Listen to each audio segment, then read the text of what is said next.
Hi, everyone. My name is Laura Crossett. I'm the monitoring program manager here at Hired Power, and we are located in Huntington Beach, California, but we serve and support people nationally and worldwide. Really happy to do this webinar with Jake Forsyth. He's the administrative director at Willow Recovery in Utah. Jake, you want to say hi? Yeah, hello. Thanks for having me. Jake Forsyth here, Willow Tree Recovery. We're a residential treatment center located about a half hour south of Salt Lake City here in the beautiful state of Utah. Great. So Jake and I have been colleagues for quite a few years, so it was really fun to invite him along to join in this webinar because we refer clients back and forth to each other, and he seemed like a great fit to give both his feedback from a treatment center's perspective on the monitoring program, as well as us both Jake and myself being successful products of a sober monitoring program ourselves. We titled this webinar, What Now? Because what typically happens that I'm sure Jake sees is a client will be nearing the end of their inpatient treatment stay, and families will often ask the discharging team, well, what now? What do we do? I mean, we're just assuming that our loved one is going to be discharging from treatment and have all the tools to be successful in recovery. But, how do we know? How do we make sure that, we're not missing anything or that our loved one has the best shot at success? So what now is a great thing to ask yourselves as treatment professionals and as family members if you have a loved one who's just beginning their recovery journey. And I'll speak real quick about my own personal recovery that successfully ended clinically with the monitoring program, and then Jake will too, and then we'll get more into the nuts and bolts of what a monitoring program looks like.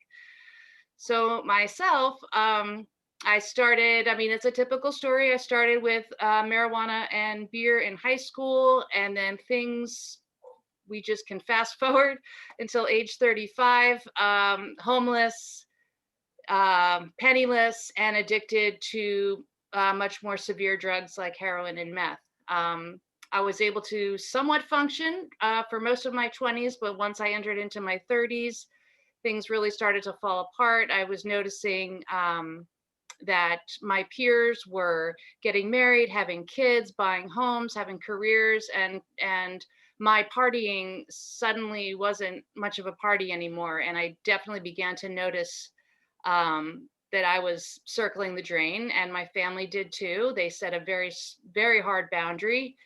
And, long story short, I ended up in treatment here in Orange County, California from Denver. I did 90 days inpatient, 90 days sober living, and then I began a monitoring program once I left my sober living outpatient program. And from there, I did weekly random urine drug screens for 18 months. And during this time, my family was able to receive ongoing data that I was keeping myself clean and doing what I was supposed to do. And this gave us as a family an opportunity to kind of rebuild trust, rebuild relationships, rediscover the love that we had for each other without them, raising an eyebrow about whether or not I was staying sober. So it was a wonderful gift for me to participate in a monitoring program. It really helped my family a lot. And it also always kept that little security in the back of my mind that I knew I would be testing ultimately within a few days or a week. So it was an added layer of security for myself, knowing that if I did come across any type of situation and I wasn't sure I had strong enough tools to say no, I did know in my mind I wanted to succeed, I wanted to do well. So it was great to have the testing in place for me. And then over the years, Jake and I have gotten to know each other. We do have somewhat of a similar story. So I will pass it over to Jake and he can tell you about himself. Yeah. So my story is definitely similar and along the lines of most people that end up, in behavioral health, kind of following a journey so I was the young kid that was just curious, I think. And I remember automatically being drawn to things that I was told I shouldn't do. And I think the first time I tasted alcohol, I was, I believe, in the seventh or eighth grade. I was actually at my grandfather's house, and he was making a cocktail. And I remember my mother saying that, Grandpa likes to have these, but you should probably never have these. And so automatically I was, drawn to that. And just remembered how it made me feel. And then it was kind of this constant search to kind of feel different or feel better. And through high school, that kind of gravitated towards some stimulants, marijuana, prescription medication. I was a pretty active athlete when I was younger, and kind of an adrenaline seeker. Ended up getting injured, ended up being introduced to opiates. And the course that took was not healthy. Towards the end of my struggle with addiction, I was getting on a plane weekly, flying to a pain clinic somewhere in the Rocky Mountain states, getting a month's worth of medication, using that medication in a week, getting on a plane, going to another pain clinic. um, and then finally the consequences of that lifestyle kind of caught up to me.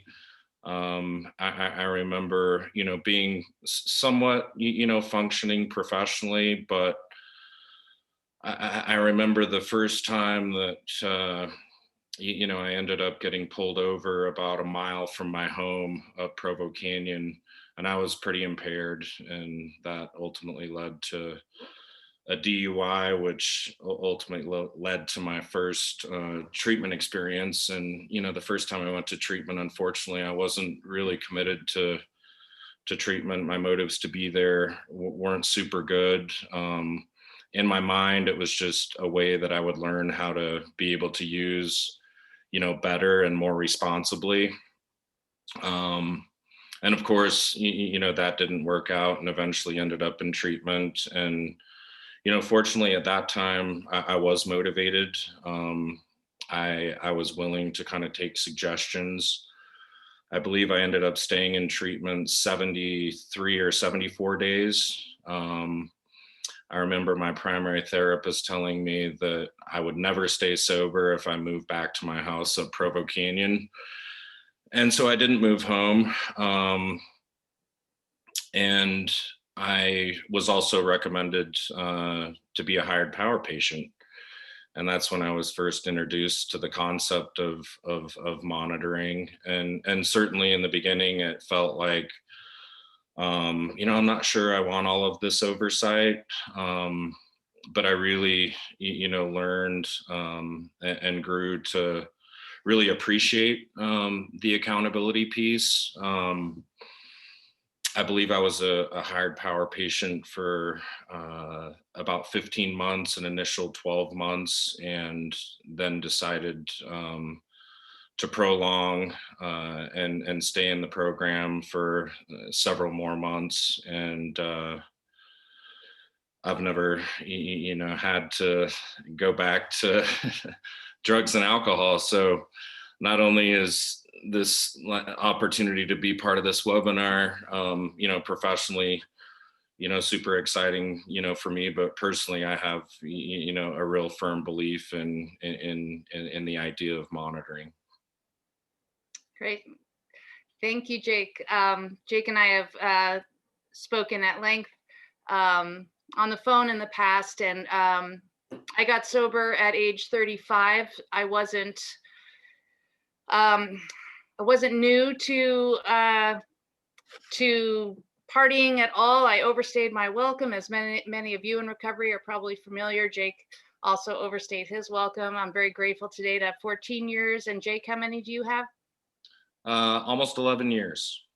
So it's pretty great. And I also attribute the monitoring program to my long-term success in recovery. because it did give me that, kind of a safety bubble for once I left treatment. As far as the program that we are introducing and talking about today is Hired Power's Sober Monitoring Program, but it's also a conversation about accountability.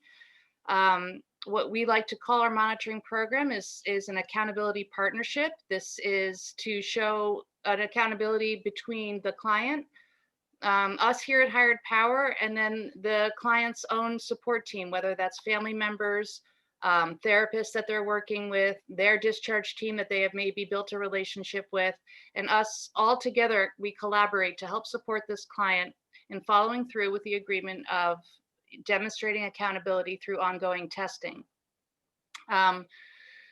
There's two ways we do it here at Hired Power. One is through a breathalyzer for alcohol use disorder clients. It is a mobile breathalyzer. It is wireless and rechargeable, so it is portable, and it is paired with your cell phone or the client's cell phone. It sends text reminders to the client 15 minutes prior to each test ire. They simply blow into the device, it records a negative test, and that data immediately gets downloaded onto the portal here with me. So this is a very helpful tool for those in recovery from alcohol. It helps them rebuild, start to build up data to show that they're on the right track with their loved ones. Also, it has a application for those facing either child custody issues or legal issues that they may have come across before they got sober. Our other tool that we use is urine drug screens, and that is on a random basis. We are lucky enough to partner with a lab that is now that does DNA verified urine drug screens. So a client now can test in the comfort of their own home. We don't need to worry about a client submitting somebody else's urine, substituting something else that isn't theirs. All of the urine drug screens are DNA verified against their own initial DNA cheek swab. So this is a really, really convenient tool to keep clients with an ongoing commitment to demonstrating accountability through the ongoing testing, with the ability to test from home privately and not having to wait in a medical office or an urgent care waiting room. The drug test kits, basically, I'll just show you really quick. Each kit contains a specimen cup, so they simply urinate into the specimen cup. They are provided, each kit contains all of the supplies needed. They are given 2 test tubes. They simply put them face down, press down. The urine gets kind of sucked up into the test tube. They do that twice.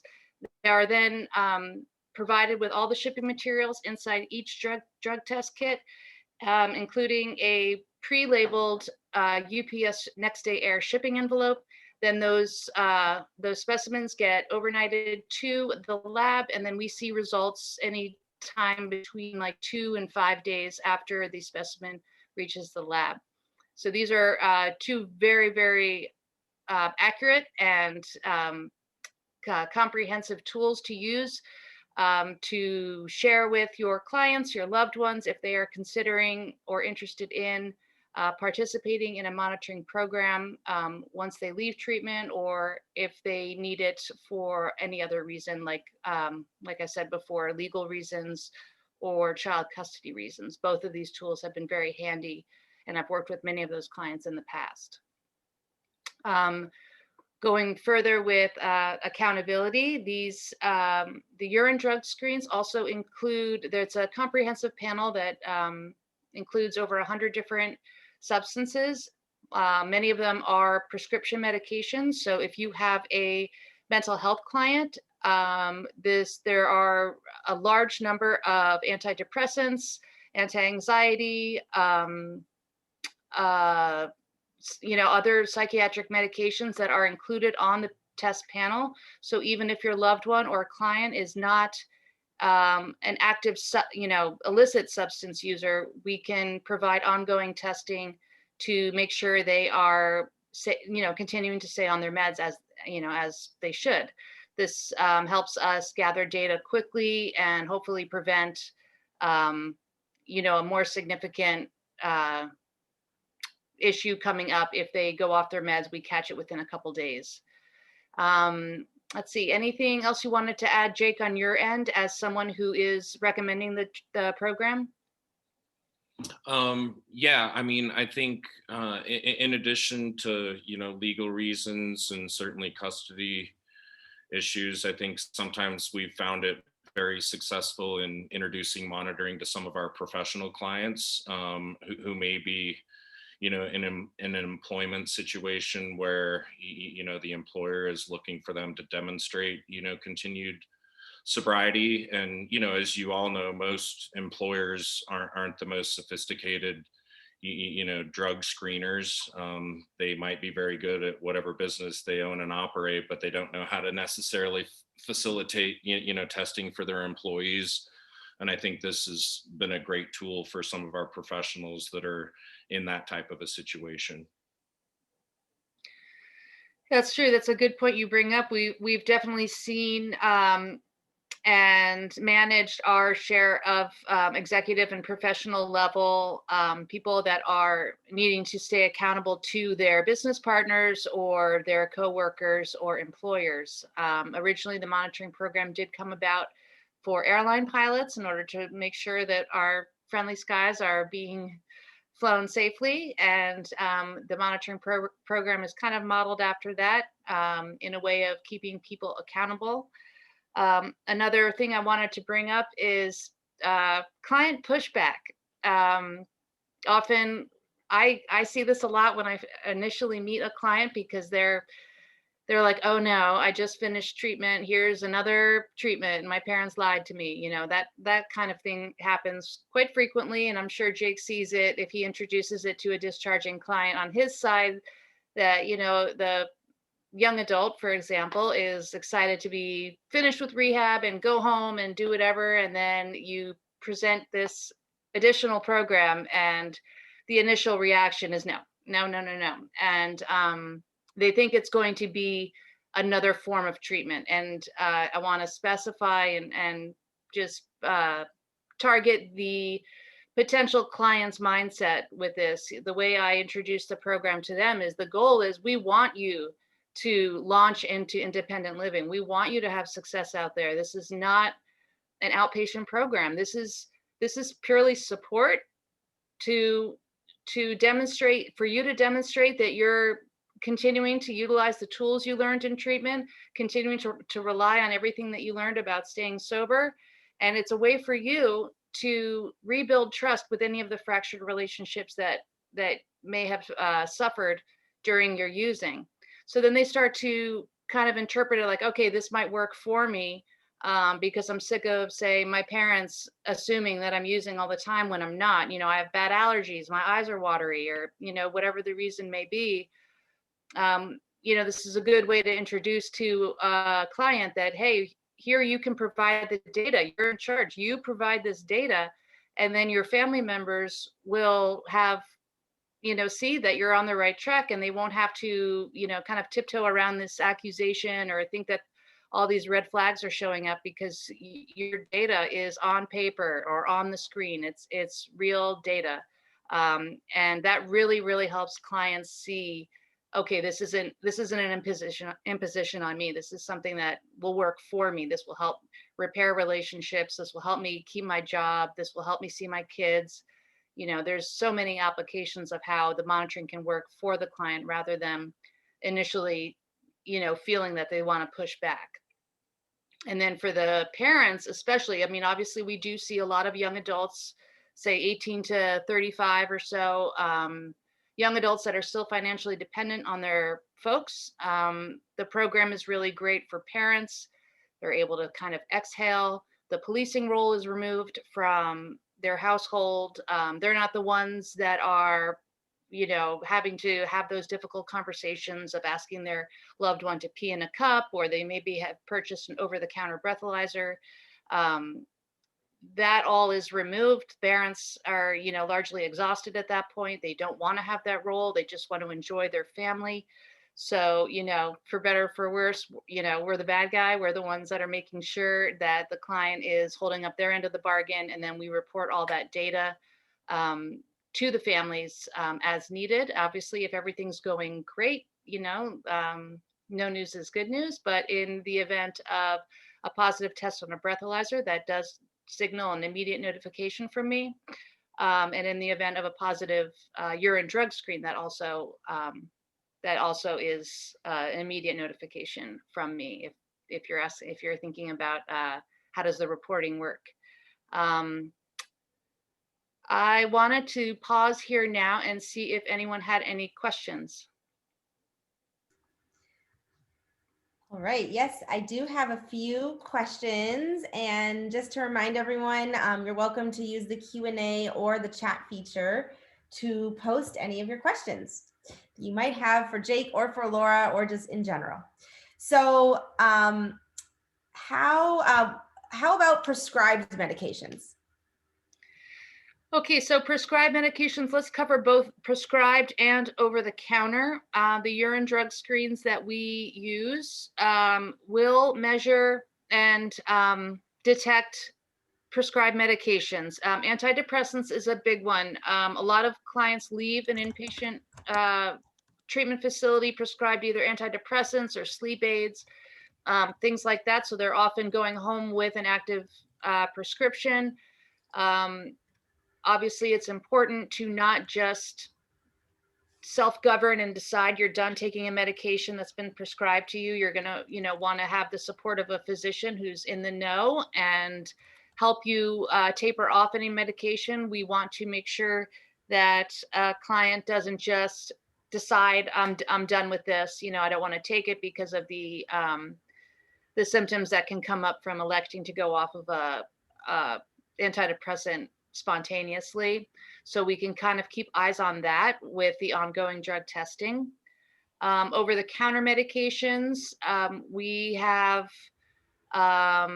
there's things like Benadryl, Tylenol, aspirin, and one I've been seeing lately is Sudafed, ephedrine or pseudoephedrine, something that may, we hear about substituting one substance for another in recovery. So we'll start to see if there's ongoing, every test shows positive for Sudafed. Why is that? So it gives us an opportunity to look at a client's behavior and determine whether or not they're kind of filling a void through an over-the-counter medication, and that could obviously lead to internal health issues. And so we want to kind of keep eyes on that as well. Okay, great. So here is another question. So how long is someone typically on the monitoring program and how often are they tested? All right, well, our recommendation, we kind of touched on this before. We do recommend a 12-month minimum. And this really gives people a really great snapshot of their future. So 1 year includes all holidays that are typically drinking or celebration style holidays. This gives them a year's worth of seeing old friends that they may have running into them. And if that person that they run into is a trigger, it gives them a year of, weddings, funerals, sadness, joy, anything that may have caused reason to turn to substance use or self-medication in the past. This gives them 12 months of those experiences with some clinical oversight. So we do recommend 1 year. So they have a year of all those holidays and all of those life events with support in place. And as in the case with Jake and I, we found success, so we opted to go longer. We needed more. So Jake, what do you think? How long people should be on this and why they might want to continue it? Yeah, so I mean, how long somebody needs to do something, I think, largely depends on how they respond to it. Any treatment recommendation, whether that's how long you need to be in residential treatment, how long you need to be doing monitoring. I think, how is the patient doing? How are they responding? What does the data suggest? And then I think when the team of professionals that's supporting the patient feels like the patient is ready to move on, then I think collectively, some decisions are made. One other thing that I would say in regards to maybe some of the prior dialogue that Laura, spoke to, I think one of the nicest things about outsourcing the whole toxicology piece is I think it really helps the individual be able to maintain, the rapport that they have with their therapist, with their family, with their employer. I think, I think that's huge, because I think naturally toxicology tends to be a little bit, confrontational, and awkward. I think awkward might be a better choice of words, but it just takes that awkwardness out of it, and I think that's something worth, worth noting. That's a really good point. And, with that in mind, can you take that a little further and talk about how this can help with your family, not just with your therapist, but how it can help keep the family intact and why it would help with the parents? Yeah, so I think, a lot of a lot of our patients, some of our young adults are just pretty resentful with mom and dad anyway. And so for mom and dad to be playing that role of, being the sobriety police and asking for, testing, it just takes that off the table, and I think gives those relationships just a more natural, opportunity to heal without, the resentment of mom and dad always buzzing around wanting, information. And, with outsourcing this, I think it just preserves things and allows mom and dad to be mom and dad, and just less friction. Or it could be a spouse or any other third party. I think, it's just it's cleaner in my opinion. Definitely. Okay, here's another question. Is this something for all ages? And how does it work for an adolescent compared to a legal adult? Definitely all ages. I've had 16 to 81 for clients. So definitely all ages. And I do have a soft spot for the octogenarians. I mean, it's amazing how I have two that have turned their life around. I mean, it's amazing. But yes, definitely all ages. Like what Jake spoke to, the younger adults, those who are still financially dependent. This provides a great tool of leverage for parents that aren't really comfortable setting boundaries. That I've done a lot of coaching with parents about how, if you introduce use of car and school allowance with ongoing testing, ongoing compliance to your monitoring program, and for for what it's worth, young adults who are financially dependent, they really respond to the bottom line. So if they know that they'll be able to enjoy a lot of the things that young adulthood offers, like driving privileges and allowances and all these things, all they have to do is, our program is very simple. It does not take a lot of time to do. We can go into that. But it's a great tool for those young adults to be able to enjoy some of the stuff that regular kids enjoy. And as far as like adults, like my age, 40 somethings, all of us in the 30 to 50 range, it's been really helpful because primarily these people are accountable to spouses or business partners. So it's been a really fabulous tool for them, because obviously we're not kids anymore. We have to be standing on our own 2 feet. And to have a program in place to support them is really helpful for them. And then, I do have a soft spot for the seniors, because it takes a lot of courage to be a senior citizen and make a change. And they're having to answer to their adult children, which isn't easy. So it's been very personally rewarding to see seniors embrace the program and find success and be able to do it. I wanted to touch back briefly on the frequency of testing. With the breathalyzer, we recommend a minimum of 4 times per day. So we would suggest wake up and bedtime, a midday, and dinner time. So typically we want to catch the first breath of the morning. That would usually pick up a crazy night if they were to have issues the night before. We want a bedtime test, so their evenings, where we have secure information that they spent the evening sober.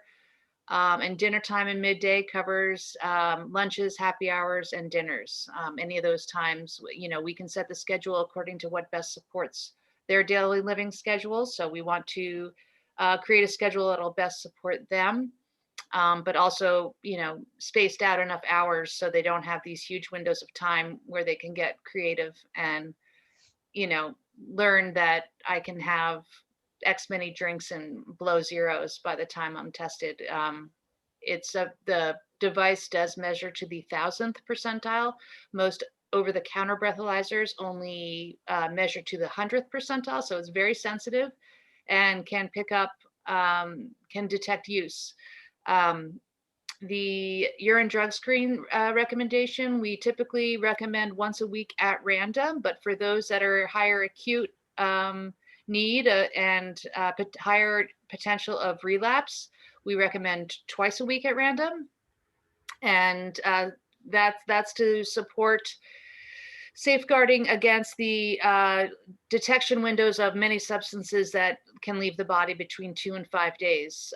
For example, if a client is recommended or is randomly selected to test on a Monday, these people in early recovery are not stupid. They know, okay, the next time I'll be tested, the earliest will be the following Monday. So that gives them essentially Monday night to, Sunday to plan and to drink water and to, filter everything out. So if we have a client that's more acute, we do recommend that second weekly test. We can taper down to once a week at random should we see, ongoing compliance and stability after, say, 90 days or so. But we have plenty of instances where clients do twice a week, just so we have those 3 to 4 day windows of detection every single week. Got it. Okay, so Jake, since you were on the program, maybe you can speak to this next question a little bit. What kind of support comes with the program beyond just the actual testing? Yeah, so I think, additional support that was valuable to me was, the case management session weekly. I think that was, really powerful for me, just one more piece of accountability and really just an opportunity to kind of talk about things that maybe I wasn't necessarily needing to talk to a therapist about, maybe more recovery related, less therapeutic. I think there's a lot of value, in having, those relationships. I think that, getting into the routine of, a daily routine for anybody that, is in treatment, leaving treatment is important. Mhm. And I think it just helps you establish that. Most of the people that I know that are healthy and successful in life are routine oriented. And I think, the accountability and monitoring program, just helps, really put that in place. Got it. Do you want to add anything to that, Laura, about the support that comes with it? Yeah, about the routine, I just wanted to touch on the breathalyzer is definitely a routine. People, it's daily. If their weekends are different from their weekdays, we can adjust the schedule accordingly. If their schedule should change, say in a couple months, with whether it's, their school schedule, for example, we can always change that to support their class schedule. The drug testing program also includes a daily accountability piece. This is a really simple app that they just open the app and tap check in. We just want some sort of sign of life every single day. We do get that sign of life every single day through the breathalyzer, but we do also request it and include it as part of the monitoring program for the drug testing piece. So there's a daily accountability piece. It's a very minimal task. It's a very easy task. As far as speaking to how long things take for the breathalyzer, you just power it on. It takes a few seconds for it to say, for the technology in the device to say, okay, please submit a test. You blow into the device 4 or 5 seconds. You look at the device, it says sending test received, you're done. This is all less than a minute. People, balk when they hear, 4 times a day, that's overtake my life. It doesn't. It's all less than a minute. As far as collecting a urine specimen, Will you show us what these look like even? I did earlier, yes. So the breathalyzer device is small, about the size of a cell phone, maybe a little bit, obviously a little bit thicker. And it's paired with your cell phone through the app. So you turn on the app, you turn on the breathalyzer, you blow into the device, you're done. This is less than a minute, 4 times a day. It's not a big ask. With the drug testing, you open up the drug testing app, you tap check in, that's it. If it's a test day, you receive a notification on the app that says it's a test day. And then that's when you follow the steps that I go over with each client with these tools to collect a urine specimen in private on your own schedule. Just get to UPS by 6:30. I think most UPSs are about 6:30. So and this is nationwide. It doesn't matter where you are. The both the breathalyzer device and the urine drug screens is a nationwide availability. We've had clients from Hawaii to Maine, everywhere. So I don't know which of you is better to speak on this, but can you talk a little bit about how this meets court requirements for alternate sentencing? And, because we talked about doing this for the parents or the loved ones or for someone that wants to hold themselves accountable, but how about when it's for a legal situation, whether, I'll speak to that a little bit. Okay. And maybe just to kind of follow up on some of what Laura just mentioned. I think the monitoring program, if it's one thing, it's convenient. It's extremely convenient. And I think when you try and get a commitment from people leaving treatment or in treatment, I think one of the biggest reasons we lose people is anything that becomes challenging to do or inconvenient just adds another barrier. The monitoring program is extremely convenient, specific to those that have legal issues. I know that in our market here in Utah and many markets that we have had patients come from that end up having some type of legal involvement in their case. I'm not aware of an occasion where the monitoring program hasn't satisfied the courts. And I'll tell you, a lot of the toxicology requirements, if you're dealing directly with a court system anywhere, becomes extremely inconvenient. It's not, number one, not as convenient. Number two, not as sophisticated. And like I say, I'm not aware of a municipality that hasn't accepted the monitoring program as documentation that the patient is staying sober and being compliant with toxicology requirements. I agree with everything that Jake said. I have not come across a case where the data we provide has been turned away. It's always been accepted and encouraged. If we have a client and we find out when we get to know them, do you have any outstanding legal issues right now, whether or not they're substance use related or alcohol related? Providing this extra documentation will not hurt you. It will only help you. But I always do ask them to speak with their attorney, as requirements and recommendations may vary, city to state to district. We don't know. So we always want to get the attorney on board and have them answer all the questions for their client as far as what the requirements are. We certainly don't want to overstep or understep when we could provide a service that would help them even more. So this comes down to releases of information. I've worked with many attorneys and probation officers over the years, so we want to keep that communication open on how we can best support the client and provide everything that they need to really help them navigate their charges. That's great. And well, in addition to that, I'm sorry.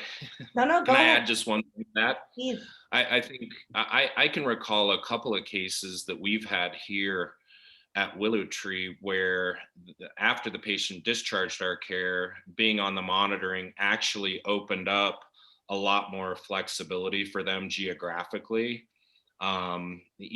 because we have professionals, some of which have travel requirements.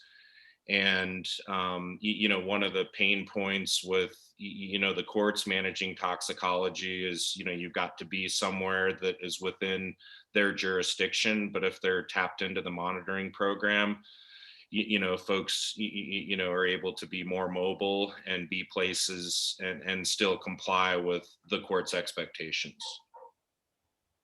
That's absolutely right, Jake. The breathalyzer, we can change it as far as whatever time zone they're in. So all, clients that do travel, let me know when they're going to be changing time zones and then when they have arrived in the new time zone. So they can, they're not submitting at midnight on the East Coast when their Pacific test was 9 p.m. So I'm always in touch with clients as they travel, and same with the urine drug screens. These are kits that are all packaged together with, as I said before, the UPS label. So they just need to find a UPS wherever they're at. Very, very easy.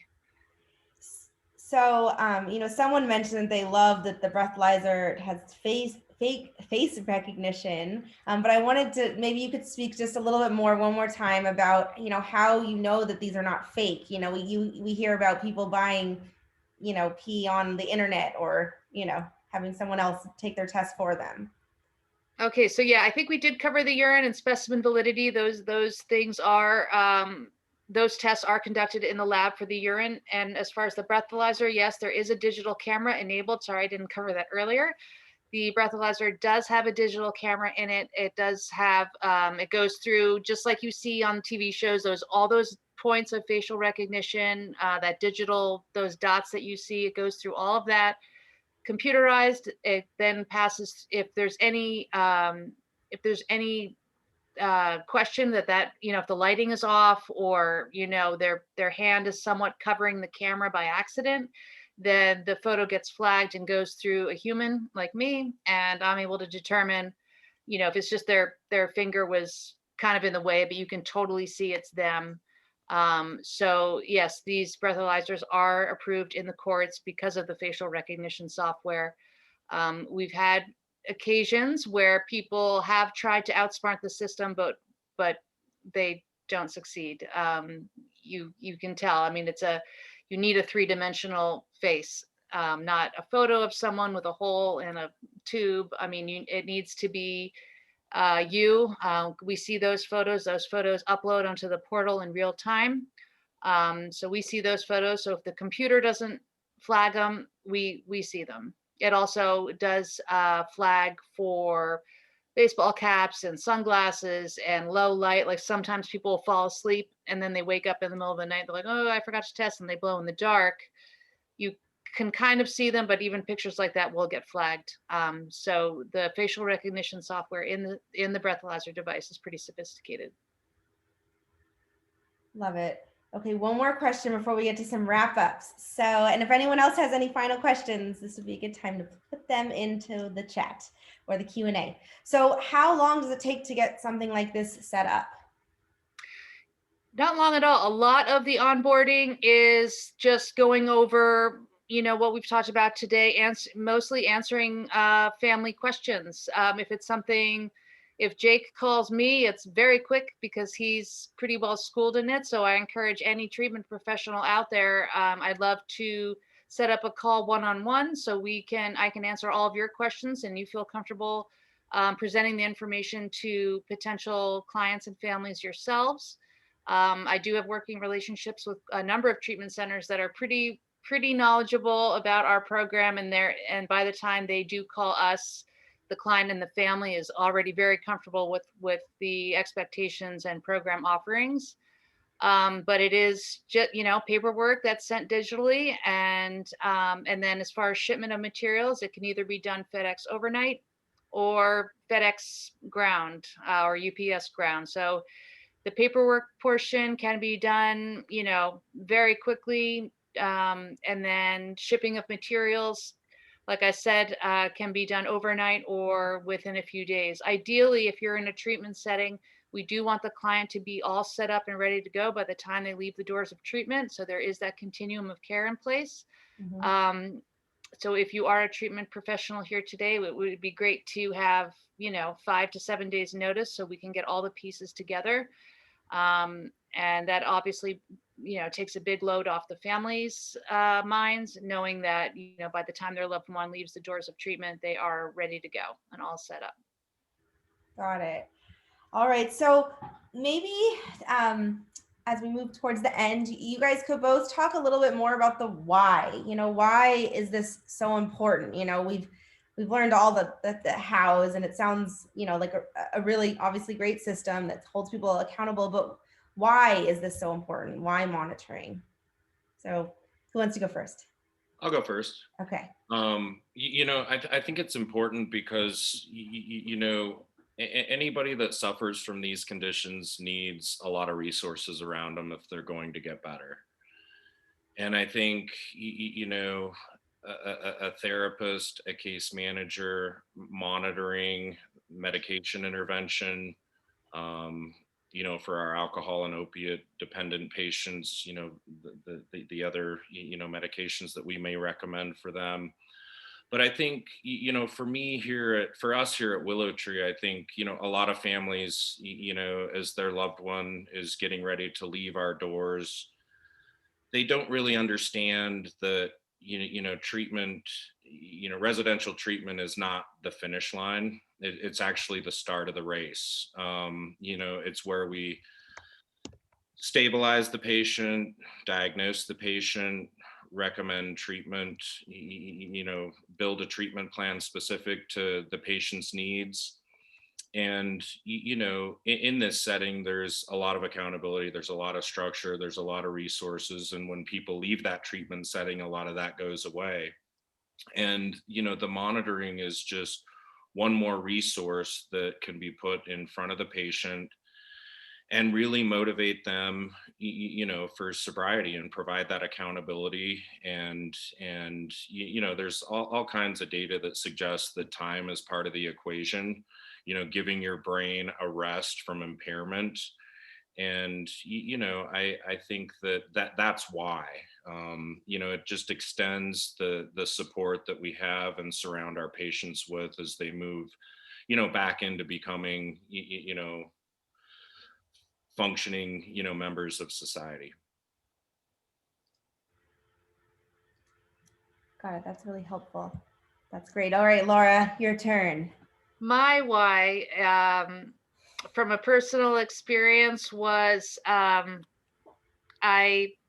my word meant nothing to my family. I could not, they didn't trust a thing that came out of my mouth, and rightly so. I mean, I had many, many years of distrustful, dishonest behavior as a result of my addictions. And, when I personally embraced the monitoring program, I loved it because of those awkward and, times when I maybe wasn't feeling good or whatever. I had all that data to show my family that I was on the right track. Um, and as to what Jake was saying, the same goes. The why is, also giving the client that extra layer of support, because as I remember the day I walked out of treatment, and in my mind I'm like, I'm free. Like, you get so used to being in treatment and you come in so tired and sick and exhausted, and then you finally complete what seems like a lifetime, under in a inpatient environment. And then when you get out, it's kind of nerve-wracking. No matter how excited you are to complete your treatment stay, it is a little nerve-wracking to finally be, free and out on your own. So it's really great for clients to have one piece, just one little piece, but it's a very, very important piece of connection to clinical support and an opportunity to show themselves, to prove to themselves that they can do this. It's commonly said when you're in treatment, if not one day, just make it through the next hour, make it through the next 10 minutes. Once clients are in the monitoring program, they're just staying clean till their next test. not for the rest of their lives, just till the next test. So I've had clients that use the breathalyzer, and one woman said, I was at brunch with my friends, and I knew I had a 2 o'clock test coming up, so that really helped me, knowing that I didn't want to fail my breathalyzer test. So I was able to enjoy brunch because I didn't want to fail. I didn't want to fail or submit a positive breathalyzer test. So it does give that little extra support to the client in early recovery, knowing we don't inherently want to fail. We want to do well as humans. So it gives them that extra layer saying, oh, I'm going to run into these. I haven't seen these people in so long. I don't know what's going to happen, but I also, I've got this program in place. I don't want to fail a test. Yeah, that's really helpful from both of you. Okay, I have a few other little short questions, then one more one to wrap up. So does insurance ever cover this type of monitoring? This program is private pay, but our prices, which we can address on one-on-one conversations, are very reasonable as far as comparing them to other services out there. I know that there have been urine drug screens offered in physician offices in the past that are covered by insurance. The setback that you may find, though, is scheduling an appointment and the waiting time in the offices. So as of now, we are private pay. Got it. And what happens if a test is missed? We consider a missed, okay, there's two ways to address that. If they let me know ahead of time because there's a commitment, say they have, a personal commitment, business commitment, school commitment, we can reschedule that test as far as a urine drug screen. If they miss it, it's a no call, no show. That is considered a failed test or an attempt to, escape a positive test result. We would notify all of those on the support team, which are the individuals listed on the release of information, most usually parents, family members, and other supporting clinicians. With the breathalyzer, it's quite common if they're, driving, they'll be home in 10 minutes, so their test will be 10 minutes late. We see that on the portal. That's not a big deal. Clients are really, really great about letting me know if they will be late or missing a breathalyzer test, so we can make adjustments. I have a gentleman that has started dating somebody, so he, rather than switch his whole schedule on the occasional Friday night, he'll submit, before he goes out on his date, he'll miss his 8 o'clock test and then submit around 9:30. So at least we have buffers on either side. The important thing is accountability and letting me know as their case manager that they're letting me know ahead of time they're missing the test and why. And then we work with them and support them. The goal is we want them to have happy, healthy lives. We want them to enjoy themselves and do all these things. But while we're working together on a monitoring program, stay accountable to me, let me know, why you're going to be missing the test, and then we can test before and after, those events, if they're going to, an event or a date or a movie or something like that. Okay, that's helpful.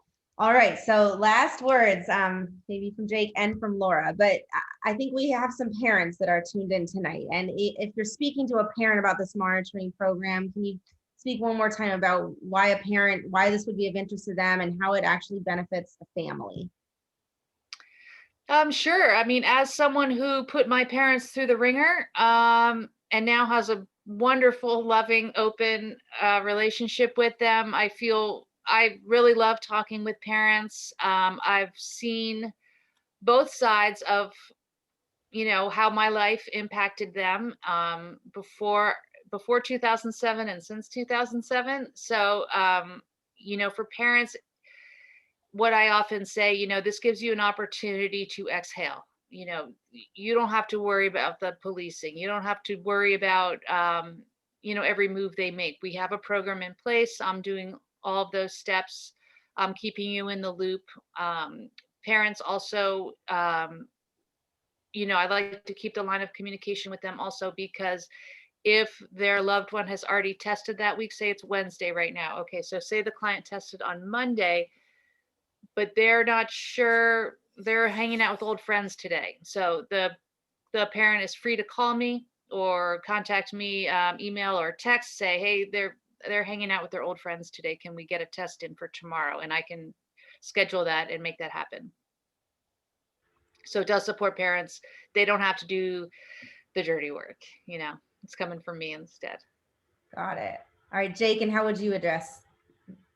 Yeah, I mean, I would, agree completely with everything that Laura, just mentioned. And really, I think there's, just to really point out the difference, I think, in terms of accuracy and sophistication. I think, parents running to, the local pharmacy to pick up a test and test their, their loved one. Um, I know my parents pulled that trick on me a few times and I could beat it every single time, easily. And so, the sophistication, the accuracy, and it just allows, the parents to be the parents, and the patient to be the patient, and doesn't interfere with that rapport and the accuracy of the testing. You can really sleep at night, that your loved one is clean and sober, they're not using. That is a beautiful way to end this. I almost, and Laura, when you said exhale, I almost exhaled myself. It does, I did. Well, I've heard, I heard it in my parents' voice. I mean, a big thing I tell parents when I talk with them is I saw in my own recovery, my first year or so clean, I would call and it's always like this dread that they had, and I, because they're waiting for the other shoe to drop. And, I would hear in their voice, their hesitation. And then they would tell me, when you were out there using, every time the phone rang, we didn't know if you were dead. We didn't know if, you were incarcerated. We didn't know what was happening. And then, time goes on and I'm still demonstrating accountability and, my recovery is going well. I could hear the change because they're out of state from where I'm located. So I could hear over time the ease and the exhale in their voice that they were, finally able to enjoy their lives, like so much of their time was spent worrying about me. Addiction is so selfish. And, it's a wonderful gift to give back to my parents that, they don't have to worry about me anymore. I love that. Or they didn't have to worry about me anymore. Well, on that note, we are right at the hour mark. I just want to share, we have one really nice comment. They said, love this program. I'm grateful for the opportunity to attend this webinar. And to Laura and John, you are both an inspiration. Or Jake, sorry. You're both an inspiration. Thank you. So thank you both so much for being open and sharing your stories today. And I really hope that anyone that's watching this now or the recording later, that this, provides some sense of direction and next steps and options. There really are a lot of options these days. And, Jake and his treatment center, Laura and all of her recovery are just those two of the many amazing options out there now that can support you. Yes, and just one quick thing, this does not have to, the monitoring program does not have to happen after you complete an inpatient setting. So if your loved one is not ready to commit to an inpatient treatment setting, this program is still available to you. Yeah, and people can actually even use this to even determine if there's a need for an in-person, right? It could be potentially before, it could be at any point in the cycle. Exactly. Great. Well, thank you, Laura. Thank you, Jake, so much for coming today and sharing all your wisdom and inspiring stories. And it is impressive to see how far you both have come. And now you're both just giving back so much to the community and helping to save other people and themselves and their families. So thank you. Thank you to everyone that tuned in. And please contact either Jake or Laura if you'd like to chat anymore. We'd love to talk to you. Thanks. Bye. Bye. Thank you.